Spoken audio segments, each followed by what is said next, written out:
Hey guys, it's Friday, April 10th, 2020. I'm Pete Dominic, and it's time to stand up.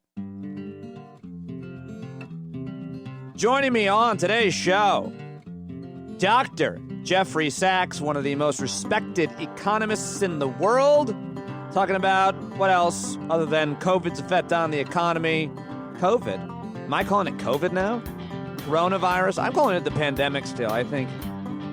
I still think it should be called the pandemic of 2020, but Spanish flu was the agreed upon name for the outbreak from 1918. So maybe I'm wrong. Maybe it'll be called COVID-19. Anyway, who the hell cares what you call it? It's scary. It sucks.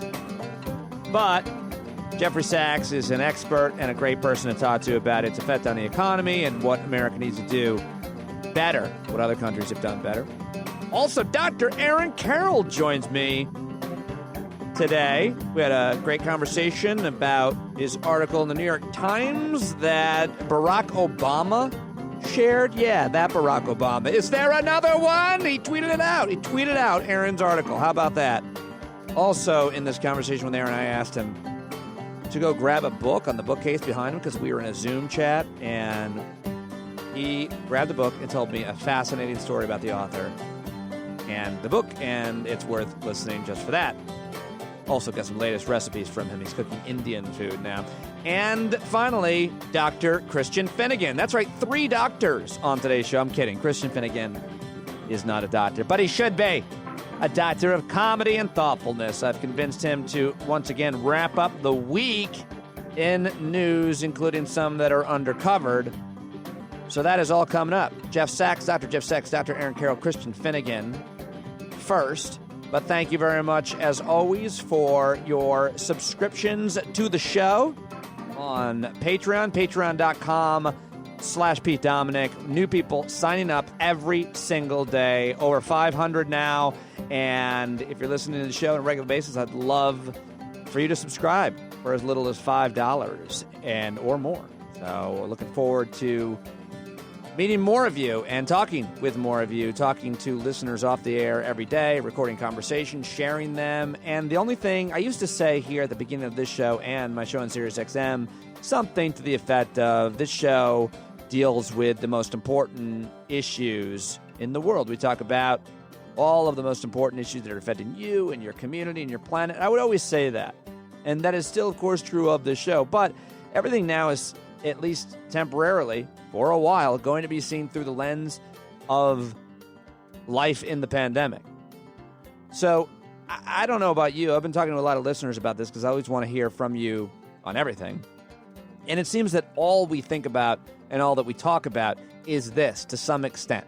It's so pervasive in your life. It's so ever present. And we're so confused about what it all means and how it's going to change us and when, if ever, it's going to end and who's going to get it. It's just a constant. And so it's fascinating to me. I'm fine with it. If you don't want to hear about it and you just want to watch Joe Exotic, I get it. Although he's got his own set of problems, for sure. And maybe so do you if you're really into that show. But I'm going to keep talking about it and trying to understand it and bring on experts to discuss it. So total confirmed cases as of 8 p.m. on Thursday night. In the United States of America, 461,437. Total deaths, 16,478. Total recoveries, 25,410. Lots happened this week, and there's no way to cover all of it for sure, but it's all seemingly related to life in the pandemic. Mostly we focus here on domestic, national issues here in the U.S., and had a great conversation with Christian Finnegan, wrapping up the week in news, and we'll start there, and then it's Aaron Carroll, and then it's Dr. Jeffrey Sachs of Columbia University. Oh, and before I go to Christian Finnegan, I just got to say again, the conversation I had with Tom Shadyac on yesterday's show, getting a lot of great attention, compliments, and thoughtful comments. I highly recommend it. He actually made me think about Donald Trump a little bit differently, something I thought I never would say or do. So definitely, if you haven't checked that one out, check that out. We've done a whole lot this week already. Thank you very much for tuning in. Here now, my conversation with comedian Christian Finnegan on Twitter at Christ Finnegan. Go buy all of his albums. Here it is. There is a ton of really important stuff to discuss from this week. Nothing to me, Christian. Obviously, everything that's important is related, number one, to the death of anybody, the illness of anybody, and the heroics and all these circumstances surrounding healthcare workers, for sure. But everything else is kind of tangentially related. And I think the other kind of really big, important, consequential story is the primary election that took place in Wisconsin on Tuesday. And we talked about it earlier this week on this show with constitutional law professor Eric Siegel. Had a great conversation. But here it is at the end of the week, and that still does seem to be the most consequential story to me. Jonathan Chait, New York Magazine, wrote, the travesty that was Tuesday's election in Wisconsin is Trump's plan to win in November. How did you see it, man? I agree with that. And it pains me to agree with Jonathan Chait. I'm not a huge fan of Jonathan Chait. Anyway, I do agree with him, though, that and I'm trying to not be too fatalistic about it. You know, people say, oh, well, Trump can't stop the election because it's all run on, you know, state by state by state. There's so many ways to mess with the election other than just out and out trying to stop it from happening. Right. If you just suppress turnout in urban areas, it's ball game. It's ball game. I mean, that's all you would have to do. Just, you know, funnel everybody into like 5 polling centers as opposed to 180 or whatever it was in Milwaukee. You know, funnel them all and then put it out there that it's dangerous to vote. You know, that the virus is still out there. All of a sudden, I guarantee you there'll be some like manifestation. There'll be a new wave as soon as we're getting close to Election Day. And that's all it takes. That's all it takes, really. Chait goes on to write, this is Trump's most overt scheme to maintain power in the face of popular opposition to use the pandemic to suppress the vote. This is the red line moment when democracy might actually give way to authoritarianism. Pretty much what you said. But yeah, and then the other thing is, of course, Wisconsin is one of the state, if not the state, that could decide the election. So theoretically. And the problem is that a lot of people don't consider it authoritarianism if the side that they like are the authority. Do you know what I mean? It's only authoritarianism if you're stopping me from living my life. If you're stopping all those people from living their lives, well, then you're not an authoritarian. You're just the president in their minds. Yeah, I put it a different way, and I'm trying to think of how I put it, but that's a really good point. It's not cheating when I do it. It's not cheating when I do it. And not only is it not cheating. Or cheating's okay when I do it. I'm not sure. I just feel like there are two different kinds of people in the world or in America. Those who are okay with cheating to get what they want, in this case, winning an election, and those who aren't. But maybe they don't think they are cheating, as you're saying. Well, they think, I'm using a they. It's obviously, it's not a complete monolith, but. Well, anyone who cheats. Anyone who cheats. Okay. Or anyone who would count as cheating, they assume that the end justifies the means. You know, if you're an evangelical, you know, sure, you're not going to be able to absolve Trump of every single sin if it's brought up to you. But if you're like, oh, but if we support Trump, then we will get these various things that we want, then we're willing to not even hold our nose. We're willing to sort of slightly turn away when he's doing the bad stuff. You know, it's like what's another physical that they could wear a mask, like it's not holding a nose, slightly turning away, or just looking down. Yeah, no. It's just like, oh, gee, look at the time. You know, it's just literally what can I focus on so I don't have to acknowledge you stealing over to my right. If I can just glance up into the horizon, you know, and just dream of a 7-2 Supreme Court. All I have to do that way I can, you know, conquer my gag reflex. So the way to counter this that Democrats are proposing, Elizabeth Warren and others, is mail-in voting, except for Trump doesn't like mail-in voting. And a smart reporter asked him, what about the fact that you did it? And he basically said, it's okay if I do it. It's okay. Basically, because I was allowed. I was allowed. It's like, yeah, that's well. What do you think these other people are? You know. Well, he's saying also, and Republicans are, it's okay for senior citizens and it's okay for members of the military. Of course, what do they have in common? They're likely to vote for Trump and Republicans. It's not okay for brown people. It's not okay for young people, college, students who might not have voter ID, which is why he loves voter ID laws. It's the idea that you're making it harder for likely Democrats to vote and easier for likely Republicans to vote. It's so transparently clear. It's so transparent. So fucked up. I don't know how to make people who can't accept that. I wish my powers of persuasion were such that I could convince someone to have a principle, but you can't.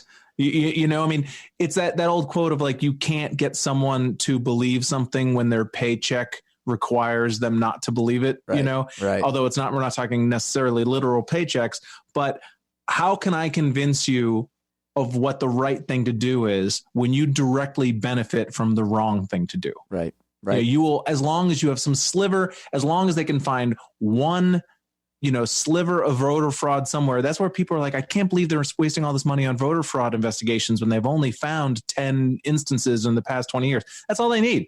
Oh, well, they need the one argument random for that, person. You're absolutely right. And the argument for that I always say is I take it to the next step. All right, you can find 10. You've never seen a situation in election where voter fraud determined the outcome either way of the election. So it's not something you need to make a regulation out of. And the irony of conservatives who are anti-government regulation, wanting to create a new law or regulation, in this case voter ID, for a problem that does not exist. There isn't a problem, yet you want to create a new regulation for it. Speaking of hypocrisy. All right, let's move on to the other big story, another big story of the week, Bernie Sanders dropping out of the presidential race. Maybe, yeah. What are your thoughts? Were you a supporter? I mean, I was a nominal supporter. I mean, I was an Elizabeth Warren guy. I remember I was on a long time ago, I was on your show and you asked me if I had somebody and I said, absolutely Elizabeth Warren. That's right. And that was kind of before kind of her, momentum had kicked in. Mm-hmm. I was convinced. I mean, I've always respected Elizabeth Warren. I used to love her when she would be a guest on, Real Time or various shows. I was a huge fan of hers, obviously through the Consumer Protection Bureau and all of that. But I was not necessarily convinced that I was going to support her in the presidential until there was 1 week. First of all, she was the first candidate to come out for impeachment before everybody. Is that right? Before everybody. Yeah. And also she refused to do one of those Fox town halls, which was completely misread by a lot of people in the media as like, oh, she's afraid, or we've got to go to Fox. Don't be afraid of playing a game on their home court, when that's not ever what it was about. It was about Fox selling ad revenue. It was during sweeps of bringing Democrats on to basically so that they could point to their advertisers and say, look at our young, diverse demo. And she saw through that. And, whereas Buttigieg and Bernie kind of played the game with them. And I really respected that because there was no electoral upside for her to take that principled stand, but she did it anyways. And that's sort of when I jumped on board. But obviously, in terms of just one more thing about her, and it's fine. No, I believe that she sincerely cares about people, including the people that the person she's talking to right now. She has that quality that you admire in a person. Yes. You don't find in many comedians, that the person that you're talking to feels like you care about them. Like, we have a president now who's never cared about anybody but himself. And a lot of politicians, I think, get a bad rap. I mean, I think they care about people, generally speaking, but she seems to really care about people. That's all I wanted to add about her. Well, so you get the feeling, and talking when you said not many comedians have this quality, and I agree. You get the feeling she's not just waiting for her turn to speak. That she actually, when someone's talking, she's taking in that information, which I struggle with. I was about to say I'm the worst. Yeah. Yeah. Especially in this kind of format, because you're like, I got to fill space. What should I say next? And she's and that's why when I would describe what my actual political ideals are to friends of mine who are Bernie people. I remember, in fact, I think I was on Fugelsang's show and David Feldman was on, and David's a massive big Bernie guy. fan. Yeah. And I described what my ideals were. And he was like, well, you sound like a Bernie person. And I couldn't explain to him. And I was never able to fully explain to some of my really strident Bernie fans, to some of my friends who are strident Bernie fans, is that you can support everything a candidate supports and yet not believe that they would be a great president. Because we would love to think that the presidency of the United States is just a sum total of positions. But It's there's not more just to it. policy. It's personality. It's leadership skills. It's leadership. It's management skills. It's being able to put together a staff. His hiring scared the shit out of me. I mean, I will say, like, he elevated some, in my opinion, some garbage people to, I don't know him personally, but like David Sirota, who is his, head of communications, I think he's a negative force in public discourse. Yeah. Some of his other, media adjuncts, I think they're just not ready for prime time. They're amateurish. And it really made me worry that if Bernie was elected, that it would be a shit show of such colossal magnitude that it would set back the cause of progressivism for 20 years. That's a great point. But when you talk about the type of people that he attracted who worked for him that you really didn't like because of this quality or that quality, it's interesting because the bar is so low with the current president in that forget about some of the horrible, policy people like his commerce secretary, what's his name, CNBC, who's never got anything right. All of his secretary, but like Kudlow. Yeah. But he has like a bunch of people that work for him that are domestic abusers. We can criticize Sirota, but at least he's not been accused of the bar is. Oh yeah, I mean let's be very clear about this. Yeah, I know, but I'm just thinking about the fact that we can have these disputes and arguments is what makes us better than them. Yeah, but yeah. But also, it's not just I'm not trying to pull. I don't David Sirota from Adam. I only know him as a Twitter avatar. But what I would play out in my head is, let's say Bernie gets elected, and God forbid he dies or he becomes incapacitated in office, which is not out of the question that would have happened. Imagine the insane chaos and power struggle, because there was no hierarchy to that movement. There was Bernie, and that's it. Until you get down to AOC, who's not even legally allowed to be president. You know what I mean? Like, right? Yeah. There was there's no bench there, and so you get swept into office with a plurality of support in the Democratic Party. So you get elected president, maybe only having the strong support of 30% of the country, but the math works out that you become president. And then you have no friends from the Democratic establishment. And then, so you elevate all these people who may not be ready, and then you die. And then imagine the death of Stalin ridiculousness that would happen. Have you seen Death of Stalin? I haven't, but oh my God, it's so good. It's so fucking good. And it's just a coincidence that it happens to be about a communist government. There's nothing to that. But it's really a fantastic movie. And it's a great commentary on just the silliness of authoritarianism, because it's absolutely a slapstick. I'm going to watch it. I'm going to watch it this weekend. I've heard enough about it. It's like, I could not recommend the it final straw that breaks the camel's back after you saying it. What a stupid phrase. All right. So I know I have to do something very classy. Wow. Christian just picked up a whole liter of 2 liter, the big one of Mountain Dew. Took a swig. Diet Mountain Dew. I'm classy. Forgive me. It's my little advertisement. You also tweeted earlier this week that it's come to this, and a picture of Captain Crunchberry. Crunchberries. Yeah. What do you think of people who just eat Captain Crunch with no berries? That's weird. Soledad O'Brien tweeted that out like it was no big deal. There's the oops just berries. That's too much. Oh, that is right. The just berries is too much to me. You need the combination.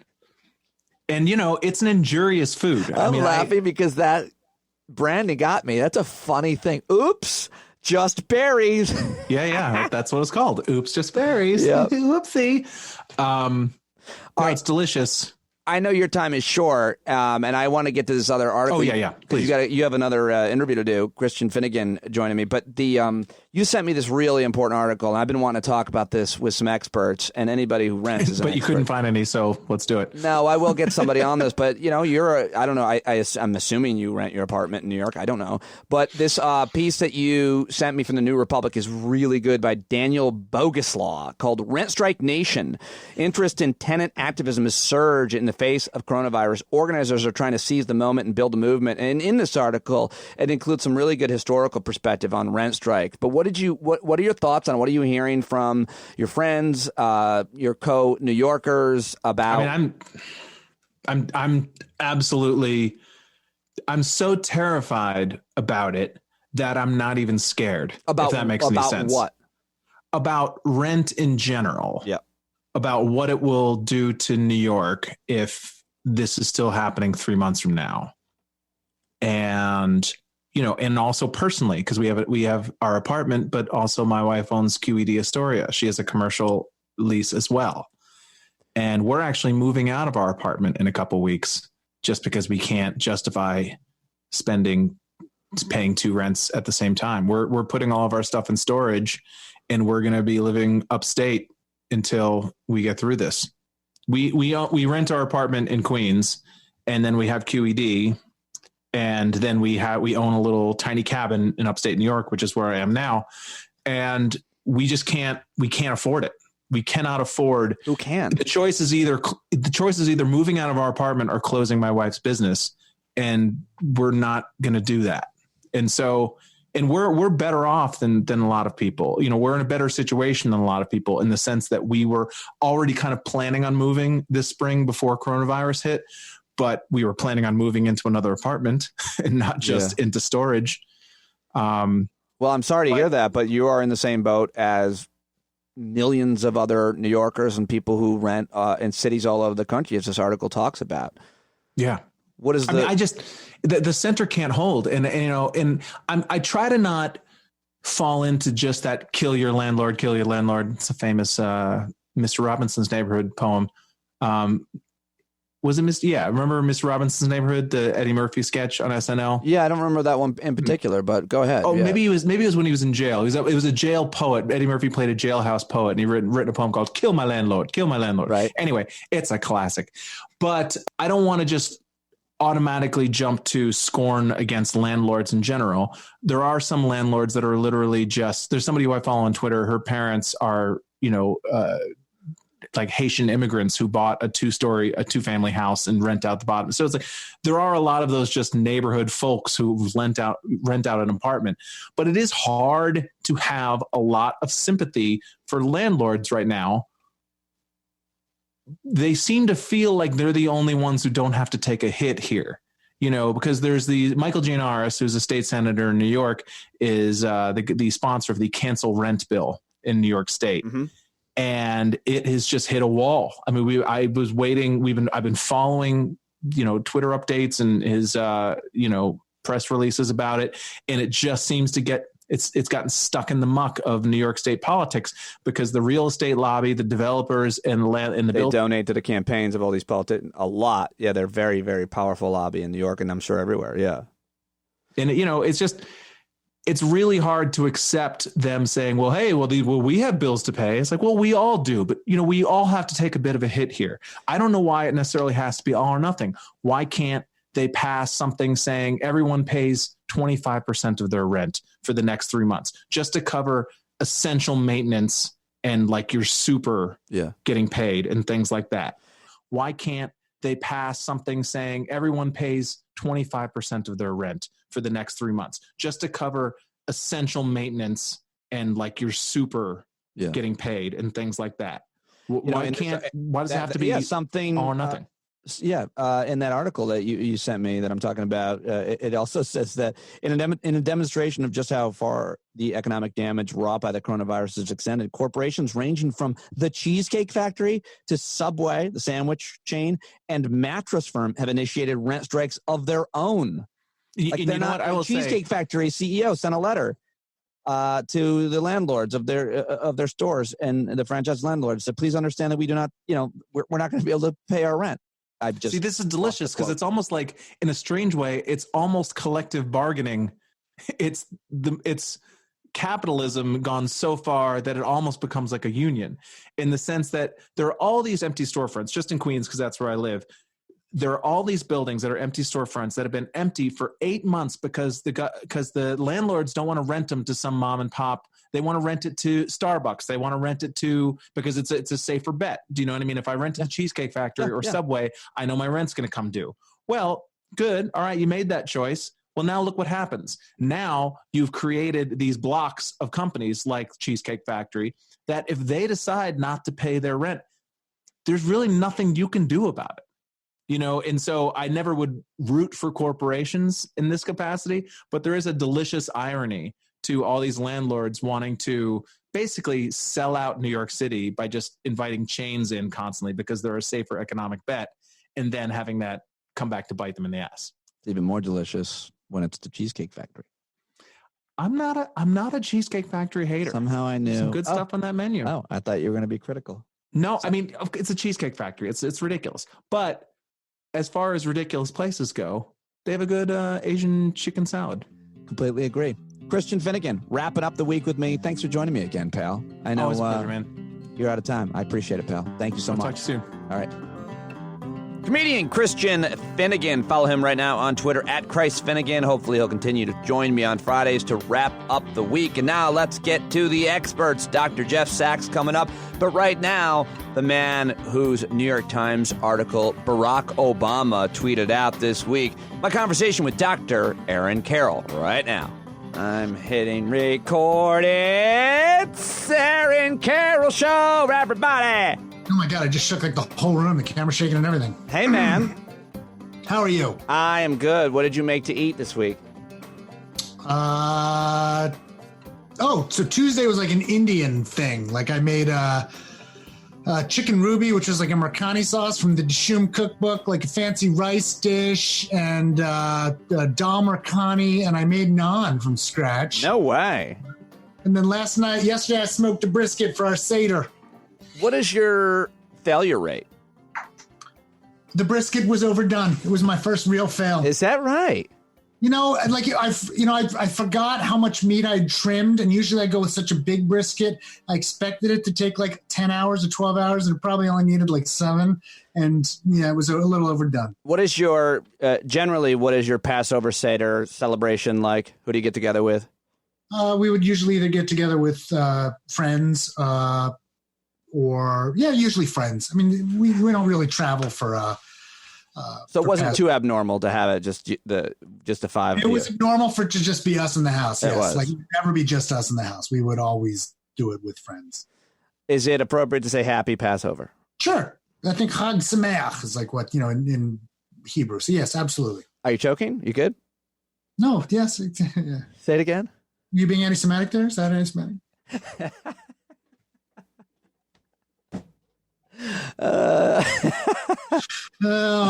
Making fun of a language like hateful. I don't know. I mean, comparing it to like clearing your throat, maybe possible. So yesterday morning, you wake up and you see that the article that you'd written for the New York Times had been shared by the former president of the United States, Barack Obama. It was even weird in that because I started getting texts from colleagues and friends who were like, dude, and I'm like, what? And they're like, Obama, and I'm like, what? Because like he didn't tag me, so it didn't show up on my feed. And his tweet was way down low, so like I had to go figure it out. But it takes a lot to make me giddy, and that made me giddy. Like that was a big deal. Title of the article of the New York Times that we're going to talk about is How Will We Know When It's Time to Reopen the Nation? That's the piece that Aaron wrote. And Barack Obama shared it by quoting saying, social distancing bends the curve and relieves some pressure on our heroic medical professionals. But in order to shift off current policies, the key will be a robust system of testing and monitoring, something we have yet to put in place nationwide. That's what he wrote around your tweet. Did he get it right? That was what I wrote around my article. Yeah. Around your article. It's exciting. It's very exciting. So is it bittersweet that he didn't name check you in the tweet? No. Well, no, first of all, I'm just thrilled. Would it have been better? Sure. I mean, that's just Twitter etiquette. Come on. Yeah, fair enough. Do you think he typed it himself? Yes. I don't think he tweets like that often that he probably, needs someone to do it for him. All right, so let's talk about it. How will we know when it's time to reopen the nation? You reached out to some other experts who had written a piece and talked to some other people about this for your column at the New York Times, and there are 4 different things that we need to see happen, right? Yeah, they had like 4 benchmarks for what they would. Now, here's the thing that we should should make sure people understand. It's not like it's going to be like a nationwide opening. The president's not going to stand up one day and go, United States is open. It's going to be very location dependent because people are on different points. Like New York is hoping that they're cresting and they've got a far way to come down. But Indiana thinks that the peak is like 2 to 3 weeks away, which means that we can't come out until we've gone over the crest and come back down. So it's going to be very location dependent. Everyone's not going to open up at the same time or the same way. It could be states, could be cities, could be local, whatever it is. It's not going to be United States. Having said that, the 4 criteria were first, hospital system has to be under control. Like we have got to be past any kind of crisis situation where the hospital systems are concerned at all, that they would not be able to handle the number of patients who are sick and who are coming. Right. So no one's there yet because again, we're still on the upswing in most places. And even if New York is flattening, they're not like, okay, this is okay. They're still being crushed. So that's one. Just real quick, when you say even if New York is flattening, a lot of people are predicting that New York is flattening. Is it possible that it's not, that there are errors in the data and the measuring and the testing, or there's a fluke of some sort? Yes, it's possible. So it's like we want to see sustained flatten. We need to see it come down. Right. In fact, the 4th criteria is you have to see like 14 days of coming down. Right. No one is really seeing that. People are seeing, well, we're not going up like this. Now we're like flattening. No one is like, yay! No other countries or? There are some countries which are coming. I mean, like the Asian countries, but even like in Europe, they're like here. They're not like, yay yet. So it's like, we got to see, yes, it's down. And it's got to be pretty severely down, like at least 14 days of down, maybe even more. So that's number 4. That's before we can talk. No, but that's number 4 in the article that you cite. There must be a sustained reduction in cases for at least 14 days. Second is massive testing. We have to be able to test anything that moves that might be infection. So it's like anyone who's symptomatic at all has to be able to get a test, and it has to be quick. We got to have results. We got to be able to do that, because if we can't test the people, then this whole system falls apart. So the third thing, which is now the 4th because I already said number 4, is we have to have a massive system of contact tracing and isolation available in our public health department. So anytime someone is identified as being infected, we have to be able to rapidly figure out exactly everyone who they've come in contact with, get those people into quarantine or isolation, test them. If any of them are infected, do it again, but basically collect all the people who are super high risk and put them in quarantine or isolation so that all of us don't have to. And no one's talking about that. Well, no one's talking about that. Is any other country doing it? Because you write in this article, that'll be a big challenge for Americans, because other countries are relying on cell phone data technology to determine who those people might have been near. Maybe you can explain that a little bit. Well, we don't have anything like that, you say, and it's not even clear. This is the big point, that we would ever allow it because of privacy reasons? Who knows? Americans are squirrely in this way. So it's like, I can imagine that there could be ideological or ethical or legal reasons that we couldn't do it. Who does it? I mean, Singapore's doing it incredibly well. South Korea does stuff like this pretty well. Israel's got that kind of like cell phone tracing and stuff going on. Companies are proposing it, but we're not doing it. United States now. So otherwise, contact tracing and isolation is like prosecution. Like you gotta talk to people and get them to tell you the truth. And people are squirrely and they don't want to admit it, because they know if they say, yeah, I came into contact with that person, then they know they're going to go into quarantine or isolation for 2 weeks or more. No one wants that. So like we need a system where we're all going to do this reliably. Here's the concern. Singapore's doing this incredibly well, and they've just potentially failed. So even though they were doing everything I just described, they were having an outbreak that's just started. So they just went into a 1-month lockdown of the entire country. And of course, the entire country is like the size of Indianapolis. But still, they're doing it great. And they just had to go into massive social distancing for at least a month. So even if we can do this, there's still some places that are going to still have outbreaks. And I'm not convinced we're going to do it really well. Testing is pretty self-explanatory. I want to ask you just a question about that. Tracing, maybe not so much. Tracing is what you're just talking about, where you can trace where a person's been to see who they've been in contact with, right? Yeah. And that's hard to do. We got to get this under control from an infection standpoint. We got to get this under control from a healthcare system standpoint. We're not near either one of those. We have to have massive testing ability which we don't have, and we have to have this massive infrastructure for contact tracing and isolation, which we're not even talking. What are the challenges remaining for testing? A lot of new tests I keep reading have been developed that are quick tests or faster results, they got to be reliable, and we got to scale them up. Still, too many tests we're doing today take 5 days to come back. That's not okay. What's taking so long? Well, because they got to ship them across the country and they batch them, and there's other places doing it. It's not like this. Now, there are theoretically some rapid tests that have been developed, but they're not at scale. Like, we don't have, depending upon which group you believe. The Gottlieb group said 750,000 tests a week is what is necessary. Are the tests that need to be those tests need to be available kits? Yes, and they got to be local, all over the place, local and fast. I know other people I trust who say 500,000 a day. I'm going to be talking later with someone who thinks we need like 100 million. So it's like we're not even in the ballpark, because we got to be able to do everything. Where are those tests made?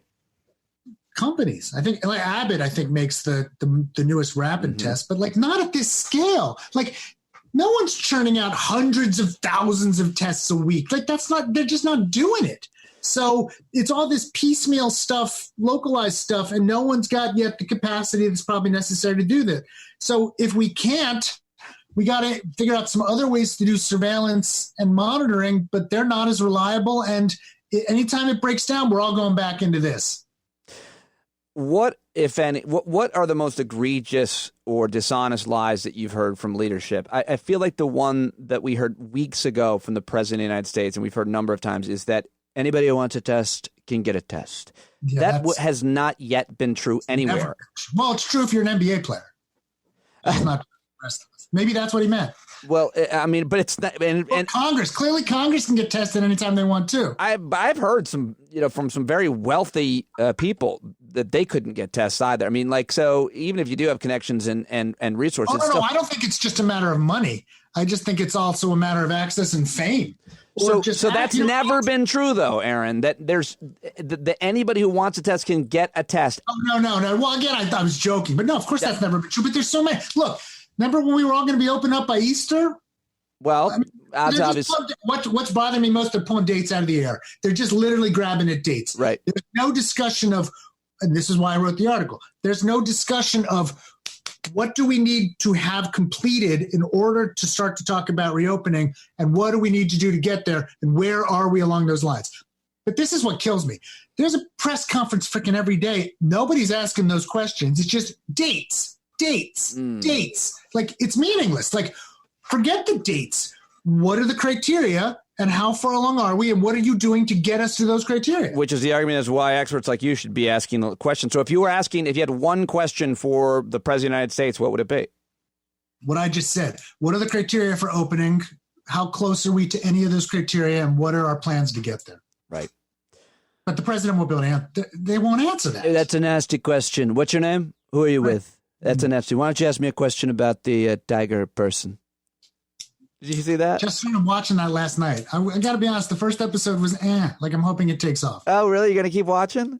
Yeah, well, why not? I don't know. Everybody else seems to love it.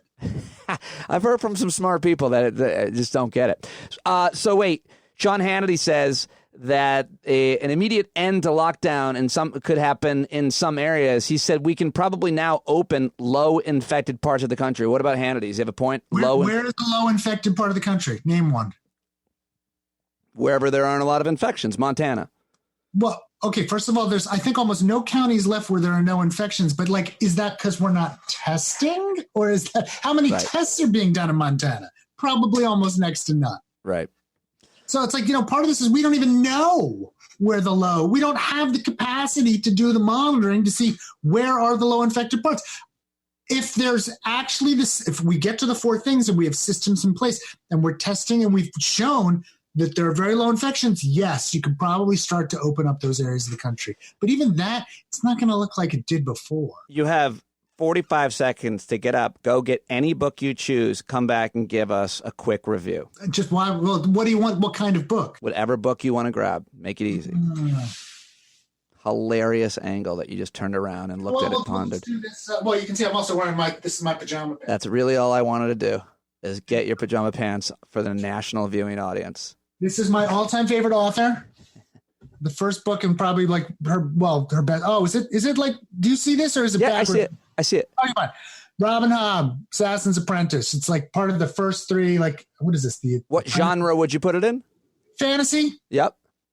Character-driven fantasy, but like this was a 3-book series, and then she wrote like multiple other 3-book series. Like basically that entire up 3, everything on that shelf is Robin Hobb, and then it's Anne of Green Gables on the left. So it's Robin Hobb. These books are amazing. The Assassins. There you go. All right, a great recommendation and a second shot at the sweats because he insists on putting it right back.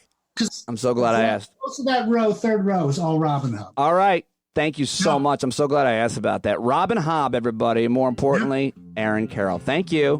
Bye. Dr. Aaron Carroll, again, always happy when he joins. He is one of your all-time favorites. Follow him right now on Twitter at Aaron E. Carroll. And now, my last guest of today's show, he is one of the most respected economists in the country. I think I give him the whole intro right here live. Let's go to Jeff Sachs, everybody. Joining me now, leading economist, director of the Center for Sustainable Development at Columbia University. He also led the World Health Organization's Commission on Macroeconomics back in 2000 to 2001, and that's important because he was fighting a virus then and established the Global Fund to fight AIDS, tuberculosis, and malaria, which helped distribute new medicines to fight these diseases. So he knows a thing or two about how to do this and, of course, about economics and health. He's the author of a number of books, including A New Foreign Policy, Beyond American Exceptionalism. His new book is The Ages of Globalization. He's been writing pieces on the coronavirus at CNN. You should read them all, and I'm very happy to have Dr. Jeffrey Sachs joining me. It's been a long time. It's good to see you on the Zoom. You're sheltering in place. We are. And all of us, I hope, stay safe. This is a nasty, nasty virus. When you say it's a nasty, nasty virus, you're familiar with a lot of different kinds of viruses. How would you describe its nastiness in terms of what you are already familiar with in the past? Well, the main point is we haven't seen this virus as humanity in the recent past, at least. So we're not immune to it. Probably the susceptibility to infection is almost everybody in the world. It can spread easily. It does spread easily. It spreads between people coughing, sneezing, talking with each other. And it has a serious impact on 10 or 15% of those who are infected, and a high death rate, especially for older people. It's no joke, obviously. It's pretty alarming. And we haven't faced a worldwide pandemic like this that moves so fast and is relatively hard to control by normal means in our memory. Of course, we've had terrible epidemics like AIDS, as you mentioned, but that takes years for transmission, and it's still infected millions of people, but this has infected more than 1 million people in a matter of a few weeks, and the numbers continue to soar. We had SARS, which is the same kind of virus, coronavirus, but with a huge difference. SARS got people very sick before they became infectious to others. And so by the time someone was really sick, it was pretty clear, stop that person from infecting others. Whereas coronavirus seems to lead to infectiousness. That means the ability to transmit the virus to others even before symptoms appear, maybe by 12 to 24 hours before there are any symptoms. And so this is much harder to stop. That's the basic story. Easily transmitted, pretty secretive in its transmission, and a population that we say is naive to this virus, hasn't seen it before, and a lot of serious disease and death from it. So that's the starting point. The starting point is also in animals with most of these viruses. Experts think this may have started in a bat or at a wet market in China. How do you diagnose the issue with our food systems and our factory farming, and how these kinds of systems that we have in place create a breeding ground for these viruses to be transmitted from animals to human beings. Is there anything to stop the transmission from animals to humans at the jump? It is the fact in human history that most of the diseases we know, smallpox and measles, malaria, AIDS, HIV, this virus, SARS, MERS, they are what are called zoonotic diseases. In other words, they come from other animal species and then somehow are transmitted to the human population. And throughout history, when agriculture started and farmers brought in animals that were domesticated, that led to a lot of our disease burden. As we move to new ecological niches, that leads to disease burden. AIDS is a zoonosis from probably chimpanzees that were hunted in West Africa for bushmeat. And that simian immunodeficiency virus, SIV, became a human immunodeficiency virus. So the more we are impacting different ecological niches, we're going to have these zoonotic diseases. This has been part of human history. And the flu itself, the influenza virus, is mainly in ducks and geese and other fowl, and the genes recombine season to season, producing a different kind of flu each year, which is why we need a different kind of vaccination. Some are more successful than others year by year, but those are also examples of zoonotic diseases. It seems that in China, though nobody knows for sure, that this could have started in the Wuhan seafood market, the wet market you referred to, where eating bats and bat soup is, and therefore handling live bats that may have been infected with this coronavirus was the start. It's not certain, but it is a pretty good hypothesis because most of the first cases in Wuhan were centered around this seafood market. Bat soup? Yeah. Is that a Progresso product? Is that Campbell's? That is horrid sounding. And you know, interestingly, of course, had this occurred 7 centuries ago, it would have stayed local for perhaps a very long time. Right. And I went back to the history books for a quick refresher that when bubonic plague broke out, it probably broke out in Western China in 1331. And it took 16 years by ship and by overland transport to make its way to Italy. This COVID-19 took a few hours on an airplane. So this is the difference of our world today from the world centuries ago. There, too, we had global pandemics, but they spread quite slowly. Here, within a few weeks, the virus had spread everywhere. And now it seems, I haven't read the background articles yet, but it seems that the U.S. cases probably came from Europe, not from China. Right. But of course, the European cases had come from China probably days earlier. Well, if that's true, it's a lot of wasted racism against Asian people. So let's talk about, you mentioned vaccines for the flu, and this virus lays bare a whole bunch of really serious, horrible issues that you've been talking about for years in terms of our healthcare system. But what about the incentive for universities, for scientists and researchers to develop vaccines? How come there isn't more of a capability to have these kinds of vaccines at the ready? How much of it has to do with economics and profit? Well, let me start even one step before that, which is just basic public health.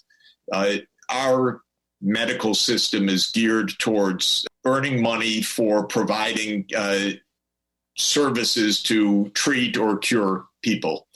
It's not organized around prevention of disease. You don't get paid for that. And it's not organized around the control of an epidemic.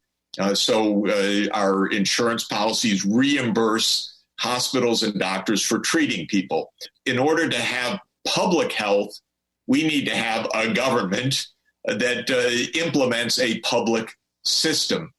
We have that in practice, not in practice, in principle, I should say. We have the Centers for Disease Control and Prevention, CDC, which unfortunately was weakened over the years, and of course by none other than this miserable Trump administration, which slashed the budget of CDC, cut the teams around the world that were our frontline surveillance, packed it with people that should not be doing this. And CDC was notified in the U.S. on January 3rd by a call from the China Centers for Disease Control to the U.S. Centers for Disease Control, but it didn't register to trip off the alarm bells, the systems, because we don't have systems. We think it's fine to have an incompetent, narcissistic fool of a president, that this is somehow normal. And, you know, even after so many deaths in the United States, he's defended by half the country because, unfortunately, in our country, people don't really know what a good government would be anymore. So we've lost complete track. We have a reality TV show narcissist that substitutes for government. So we don't have a public health system. You know, the easiest way to, you know, you've said a lot of different adjectives to describe the president, and I've read your criticism of him as well. And I think the easier, more simple way to describe him is that he doesn't care about anybody. Well, anyone. It is, you know, it is the eye-opening fact. He doesn't care. It's obvious. But so many other people don't care. There's something wrong because you have the pastor in Louisiana saying, God wants you to come to church even if you're going to die from this, because we give up our soul for the Lord and so forth. Come on. You do that pretty well. Come on. What is going on in this country? Honest to God. Well, it's been going on for a really, really long time. I know it has. And this kind of is opening up and laying it bare in a way that is shocking because, all right, you know, I'm a little bit at a loss that early on in this, you could say, shit, are we going to get our act together? This is bad. Right. And then when we don't get our act together, you say, God, what are we going to do? But we're at the stage where we've gone through all of that in recent weeks, and it doesn't change anything about our public life, actually. It's weird. Anyway, so you asked me, Pete, about vaccines. Let me say one word about that. Good science is a public good. And with the vaccine, you have an issue, which is, let's say we had a vaccine, we want everyone to have it. We don't want a monopolist to say, oh, okay, $10,000 for this vaccine, which is what the private market would do. And so we have an issue. We want a vaccine. We want everyone to get it. How would you do this? Well, it's pretty basic. What you would do is you would use public funding to fund the research and development using academia or using the private business sector, which for a contract would do some research and development and might share in something, but you'd have a system in place so that you would do the science. And then once the science produces the vaccine, you would have a system for delivery of it. And a good model that I've referred to in the recent writing is polio. When the polio epidemic was occurring in the 1930s, and of course, Franklin Roosevelt, far and away our greatest president ever, was afflicted by polio. And then in 1938, we didn't have the National Institutes of Health, so he dreamt up the idea, let's at least have a social mobilization to raise money for polio research. And it was called affectionately the March of Dimes because people gave dimes for funding the research. That funded Jonas Salk, who was working at University of Pittsburgh, and he came up with the successful vaccine.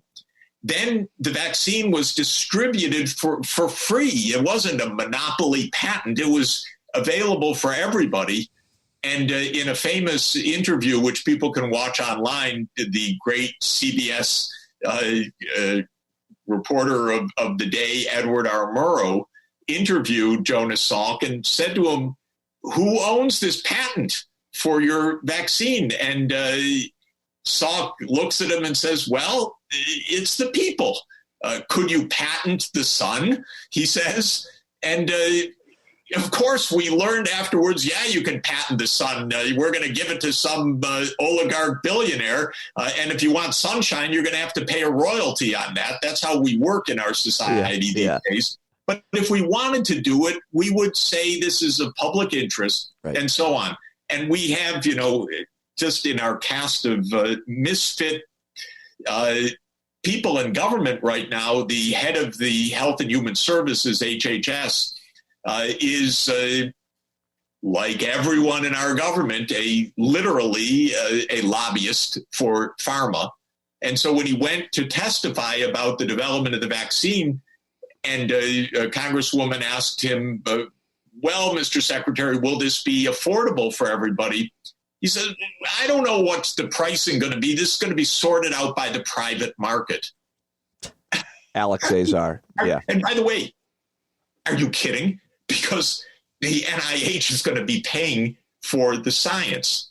So I don't know, Pete, whether we can get beyond this in this country at this point. We're just so confused in concept. We're so riddled with corruption. We have such a high tolerance for incompetence of the leadership. It's really a puzzle to me. It's, by the way, not the country I was born into a long time ago. Well, there was always the country we've become. Yeah, I mean, this idea of trust in government and experts and institutions, who I've always been welcoming on my show, is a huge problem. This lack of trust, which we can go back and try to diagnose when that really became a huge problem. But starting with Reagan, certainly that government is the problem, not the solution. And there's a whole lot of people that believe that. So let's talk about kind of the economics of this. Of course, you're one of the most respected economists in the world. And it would seem that to stop this virus from spreading, people have to socially distance. They have to isolate. They have to stay at home. And that makes it hard to work. And so we have to find a way to keep people paid, and that's a huge problem for any country. That's a difficult problem, and so more difficult probably here than some of these other countries. But so people want to go to work, they want to go out, they want to keep going out, and then politicians worry about the economy collapsing, from mayors to governors to, of course, the president, and so then they have that political concern. Is there a way to both keep the economy going and keep people paid and stop this virus? Fortunately, the answer is yes. And it's good to think about this in 3 phases. Okay. In the first phase, the outbreak happens and you're on alert and you say, "Oh, there's something going on in China. We better take care."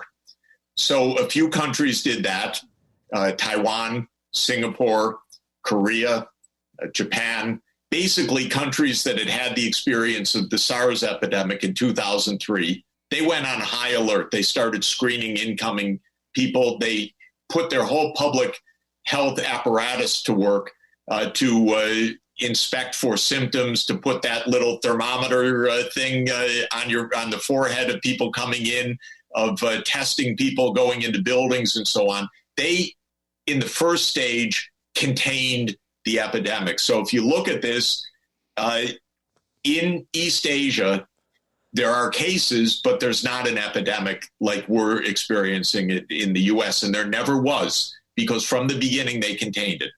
Then there's a second phase. The second phase is you miss all the alarm bells, you miss the warning signs, you get a big transmission. By the time you wake up to this, there are thousands and thousands of people infected. maybe 10 times the number who have been tested. The community transmission is rampant, and it's out of control.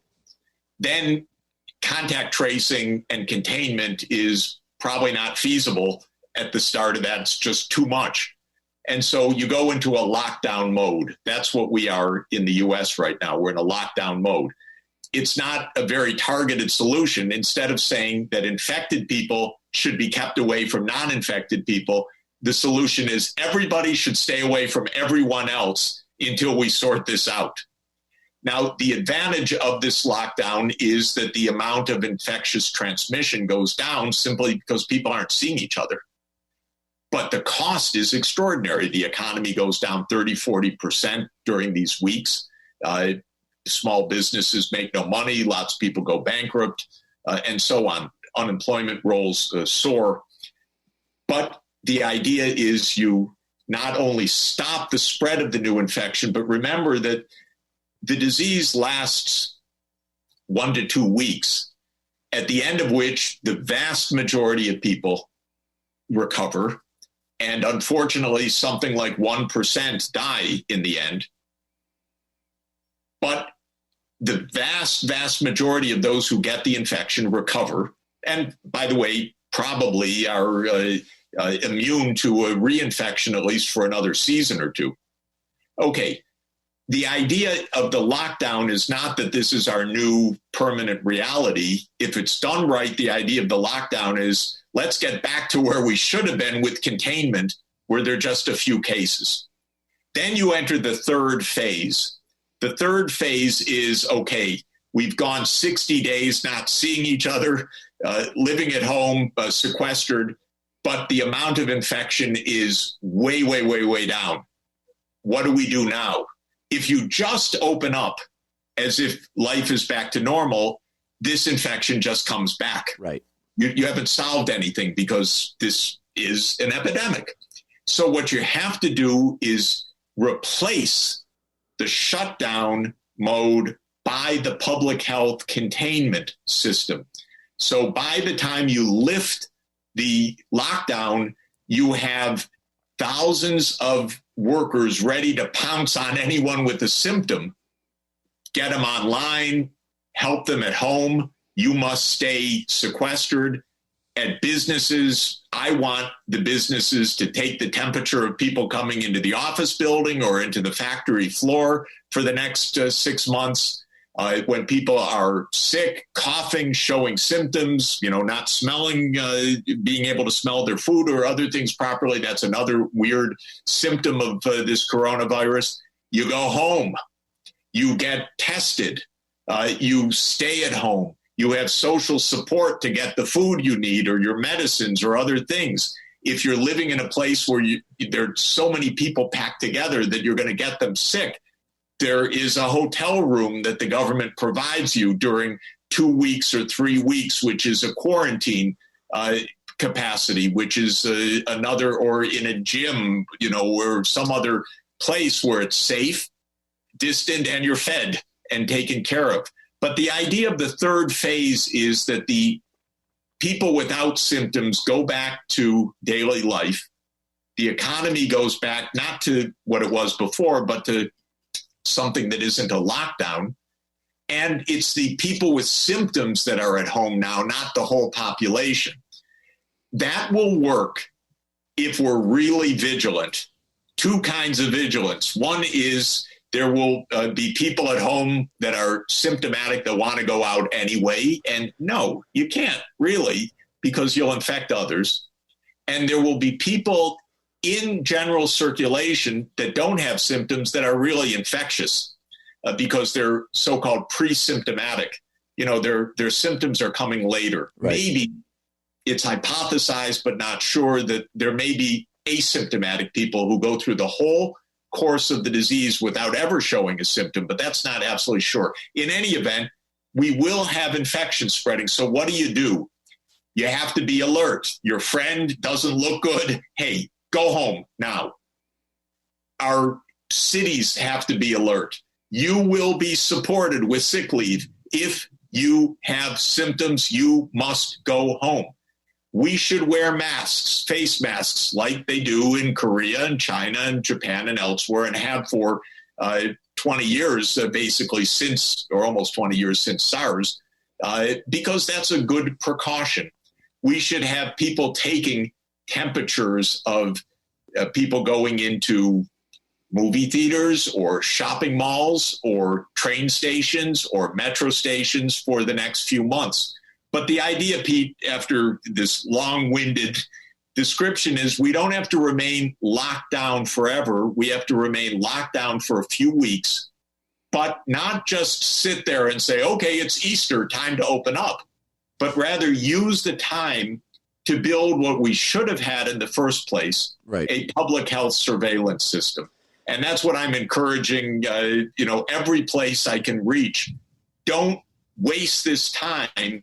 Build a response now so that you can lift the lockdown and go back to daily life, but not have a resurgence of the epidemic. Sean Hannity suggested immediate end to lockdown in some areas. He said we can probably now open low infected parts of the country. What do you think of Hannity's suggestion? If there aren't a lot of infections, then, you could get back to business as usual. Sean Hannity is an idiot. Next question. 1 in 10 Americans in a recent poll believe the economy will never return to normal. How would you answer that question? Will the economy ever, quote, return to normal? Should it? Well, we will definitely have a new normal in certain ways, some of which could be an advantage. We're all learning, or most of us are learning, that we can do certain things at home. Yeah. And I'm pretty impressed that the schools around the country, some within a few days, some within a couple of weeks, Columbia University basically within a few days, went completely online. And it's not what we want as the normal, but by the way, it could become half that way as the new normal. Commuting could be less, more leisure time, more work from home, not all or nothing, but I think a new normal could come out of this that's better. And, Pete, you know me over the years that I'm basically have been in relentless travel. Yeah. So this is the longest time I've been in the United States, not traveling, probably for 25 years. A lot of those trips I find unnecessary because they're to give a speech. And you say, let me give a speech by video conference. No, it's really important that you come here, and so on. It's not really so important, by the way, that I be there, but the social etiquette of the academic or the UN world was, you have to be there. Well, this will change that etiquette also. Right. I'll be able to say with a lot more assurance and success, no, we're going to do this by video, and that's going to make the skies cleaner. It's going to reduce carbon emissions. It's going to make my quality of life better, and probably the quality of life of the other people who don't have to spend all the waste of time on me traveling to that location as well. So part of the new normal is we will do things somewhat differently. What would be nice in a new normal is if we came out of this with more attention to what's important. You can find all through the scientific literature, if I could put it that way, articles about the coming pandemics. If you said this to Donald Trump, he wouldn't understand because, face it, and it's not being partisan, the guy's a nitwit. He should not be president of the United States, period. Okay, I don't want to go farther on that.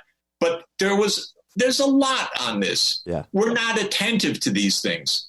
So here you have, by the way, I live in the milieu where every day people are screaming, climate change is going to kill us.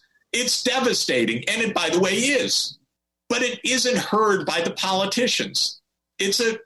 To my mind, basically, the politicians on the whole, it's just a failed profession because it's amateur hour. based on popularity, not based on the real needs of citizens around the world. There are exceptions. I don't want to insult everybody, but as a profession, oh, come on. This is ridiculous to put our lives in the hands of people who understand so little and who don't listen. Right. And so what would be nice is if the new normal were to listen to other people and to people who know something. Okay, that's a second question. Third question is, who pays the price of all of this? You know, in the short run, we're not asking that question, and that's fine with me too, because when you're fighting an epidemic, you don't say in the middle of the firefight, if you're fighting a forest fire, how are these bills going to be paid? You bring the firefighters out to do their job. But the truth is, we're taking on trillions of dollars of debt. And of course, in our failed political system, no one mentions taxes. No one mentions rich people. No one mentions sharing the burden and so forth. The poor are dying in larger numbers. African Americans are dying in larger numbers because they have to go out for their daily work because their life circumstances are more difficult. Right. So we have no discussion in our country of fairness in this way that's up to the job. I would like a new normal that has some idea about fairness. So those are, but whether we're going to get there or not, I can say categorically that 12 years ago when we had the financial crisis, nothing changed. We had a complete blowout by irresponsible Wall Street oligarchs. We bailed them out. They took over power again. They pumped up the economy in Wall Street. Everything, quote, went back to normal. But it wasn't a normal. It was the kind of abnormal that brought us the crisis in the first place. Will things change from this for the good? By no means necessarily. Will they be, can we learn from this? God help us. I hope so. Final question. Is there any way for you or any economist with any confidence to predict how deep and how long this recession or depression lasts? There are two different kinds of issues. There is prediction, which is like asking, of course, who's going to win an election or who's going to win the horse race. And there's the what to do to make the costs as low as possible. Prediction, I don't know. The what to do, I feel a lot more confident about. We could keep the costs low if we move to build this public health approach quickly. That's the way to get the economy open again. But that is a much easier analysis than predicting Donald Trump. Right. That's the problem. Right. Continues to be. I appreciate your time. It's great to see your face on the video chat. It's great to hear your voice, and I'm so thankful that you were able to join me today. That's Dr. Jeffrey Sachs. Read all of his articles, read his books, look him up, study his stuff, and keep listening to smart people like him. Thank you, sir. Hey, great to be with you, Pete. Take care. All right, that's it. That's episode 81, and that is it for quite a week of shows. Thank you very much for your support, and especially those of you supporting with a paid subscription on Patreon, patreon.com/Pete Dominic. For as little as $5, you can support me sustaining the show. I have no idea how I'm able to do this every day. A one-man band every day, pumping out episodes each and every day. Thank you very much for your support. Have a great weekend. We'll talk to you Monday right here on Stand Up. I love you.